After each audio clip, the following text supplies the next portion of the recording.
Mes chers amis, Shalom Aleichem, on va commencer donc à parler de notre livre Tomei Torah, qui a été donc écrit par notre maître le Ramak, le Rav Moshe Cordovero. Et on va commencer, en fait, on va essayer de faire une étude selon les jours du mois. Donc on va commencer par le premier jour du mois, parce que comme j'ai dit dans l'introduction, le Tomei Torah, c'est un livre qui a une ségoula extraordinaire pour protéger contre la maladie. Ça, c'est une ségoula. Mais le but du livre, c'est évidemment le Tikkun Hamidot, c'est de corriger nos traits de caractère. De quelle manière l'homme a été créé à l'image d'Akadosh Baruch Hu, donc à l'image de Dieu. Et il faut savoir que si l'homme ne ressemblait à Akadosh Baruch Hu que par une apparence physique, et que ses actes ne ressemblent pas aux actes d'Akadosh Baruch Hu, donc on serait en face de quelqu'un qui a une apparence physique mais qui a des actes odieux. Et donc c'est vraiment pas ressembler à Akadosh Baruch Hu. Les midot d'Akadosh Baruch Hu, c'est les façons dont Akadosh Baruch Hu se comporte. Donc si on veut ressembler à Akadosh Baruch Hu, on doit tout simplement, ou c'est un peu plus dur que ça, c'est pas si simple que ça, mais en fait on doit se comporter comme Akadosh Baruch Hu, c'est-à-dire se comporter à son image. Cette ressemblance dont on parle, c'est une ressemblance dans les comportements, pas dans le comportement, dans les comportements. Notre manière de nous comporter avec chacun, avec notre femme, avec nos enfants, avec nos parents, avec nos amis, si on se comporte comme se comporte Akadosh Baruch Hu, là vraiment on lui ressemble. Mais si on se comporte d'une autre manière, on s'éloigne de cette ressemblance, on s'éloigne de cette image idéale par laquelle nous avons été créés. C'est tout le sujet, c'est tout le but de ce livre, c'est de nous faire comprendre que nous devons nous comporter à l'image de Dieu. C'est même cette ressemblance, c'est pas une ressemblance physique, c'est une ressemblance dans nos comportements de tous les jours vis-à-vis de chacun, dans tous les domaines. Il faut savoir qu'on a une mitzvah positive de la Torah qui s'appelle Ve'alachta bidrachav. Qu'est-ce que ça veut dire? Et tu marcheras dans ses voies. Et c'est rappelé plusieurs fois dans la Torah. Et notre maître, dans le début du livre, il commence par, il est recommandé à l'homme. C'est-à-dire que notre maître, il ne parle pas dans un langage d'obligation, mais il vient nous conseiller, nous recommander, nous comporter comme Akadosh Baruch Hu se comporte. On veut enseigner à l'homme qu'en fait, que par sa réflexion personnelle, il peut comprendre cette nécessité d'être à l'image de notre Créateur. C'est ce que j'ai dit au début, c'est qu'on doit ressembler à Akadosh Baruch Hu dans nos comportements. Il faut savoir que dans l'appellation du nom de l'homme en hébreu, on dit Ha-Adam. Et Ha-Adam, avec l'aide de Ha-Adam, on peut écrire le mot Edamé. Edamé, c'est-à-dire ressembler. Il y a un passage qui dit Edamé les Elyon. Les rabbins ont traduit par Je serai l'égal du Très-Haut.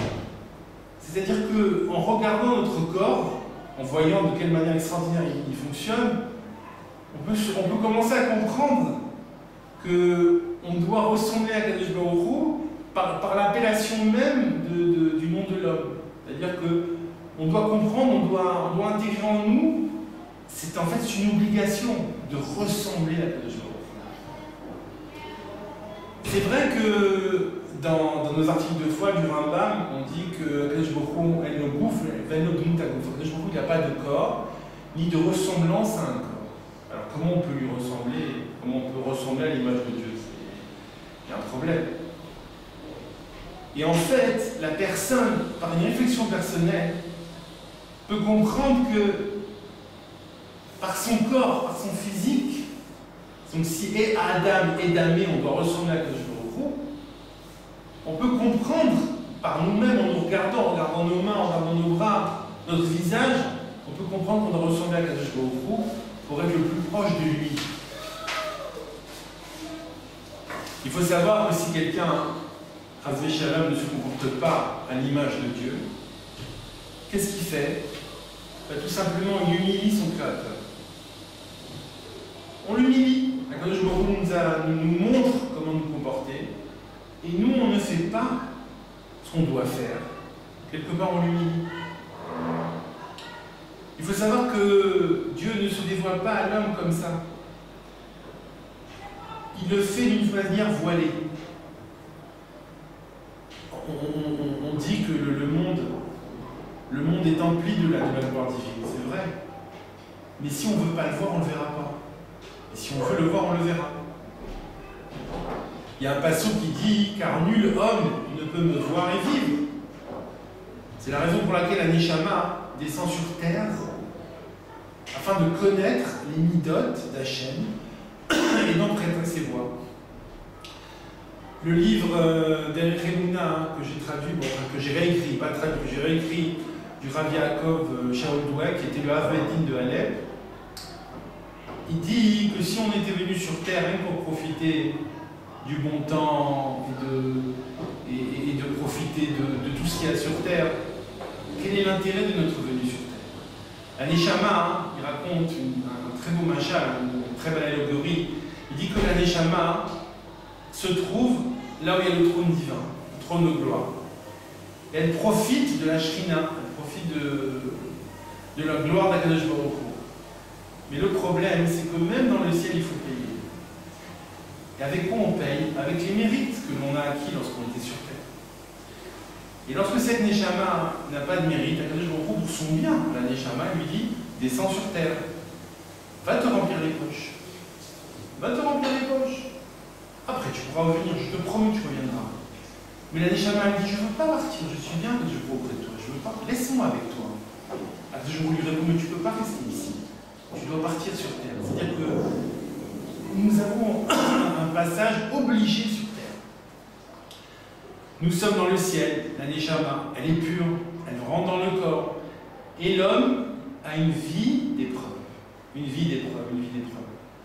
Je profite de cet instant pour vous raconter une histoire que j'ai très souvent racontée, qui est un midrash, le midrash de la fourmi. On sait que Chachamim ont trouvé dans une galerie de fourmis 300 corps de blé. Le corps, c'est une mesure biblique. Et 300 corps de blé, ça représente à 70 tonnes en poids volume. C'est quelque chose d'énorme.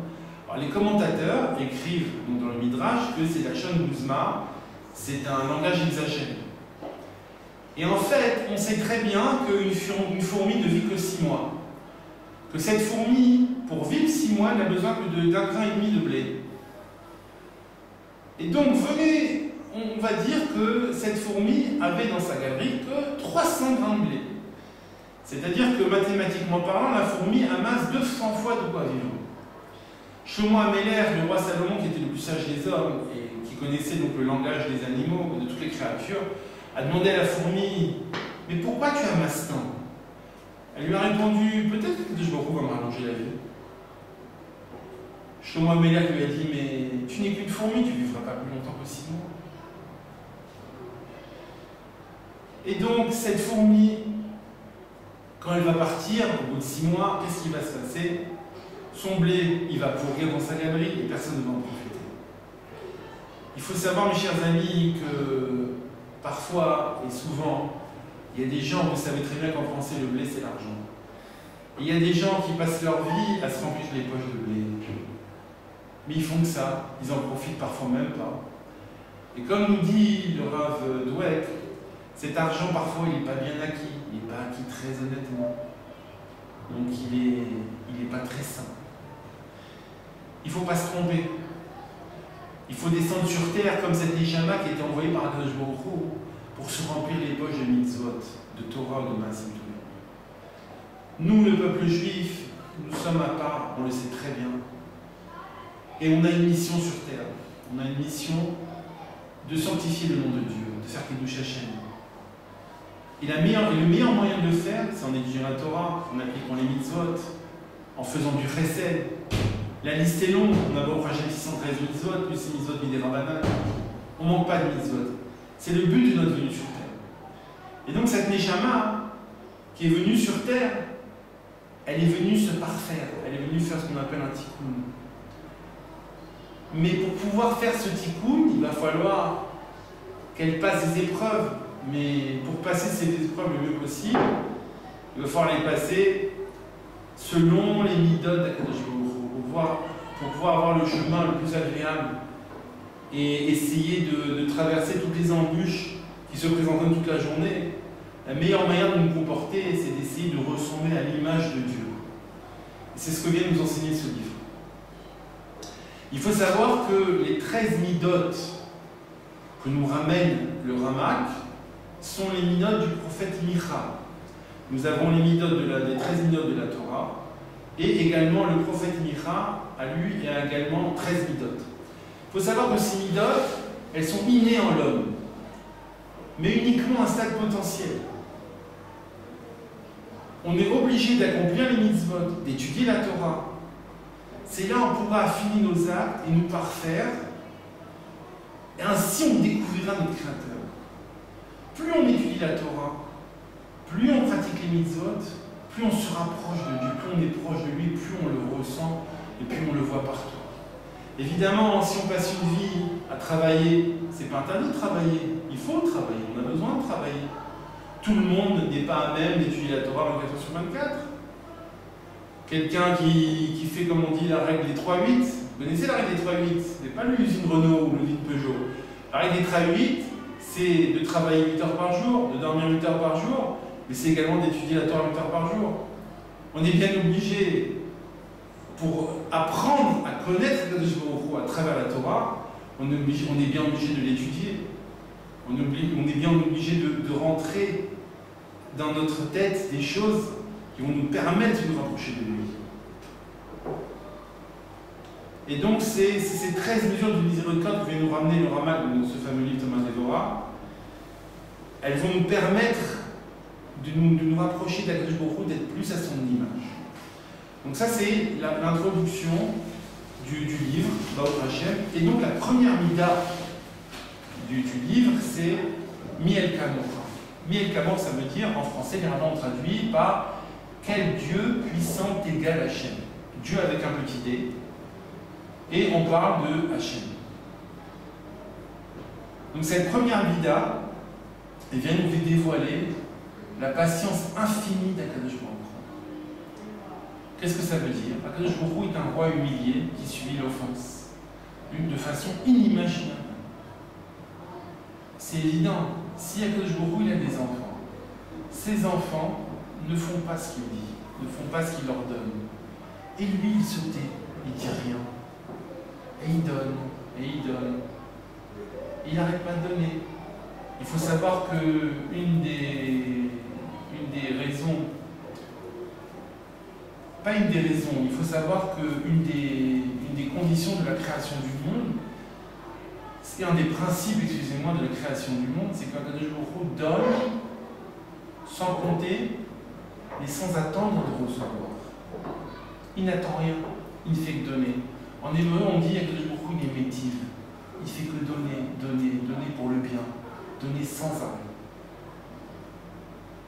Bien que ses enfants ne font pas ce qu'ils veulent, ne font pas ce qu'il leur ordonne, Akadosh Baruch Hu est humilié. Il faut savoir que les anges de service appellent Akadosh Baruch Hu Melech Alouv. Qu'est-ce que ça veut dire Melech Alouv? Un roi humilié. Parce que normalement, quelqu'un qui donne sans compter, la personne qui est en face de lui ne cherche qu'à le remercier, qu'à lui rendre le bien. Puisque comme il ne fait que du bien, ben lui, la personne, elle ne cherche qu'à remercier Akadosh Baruch Hu. Mais le problème, c'est pas la réalité, malheureusement.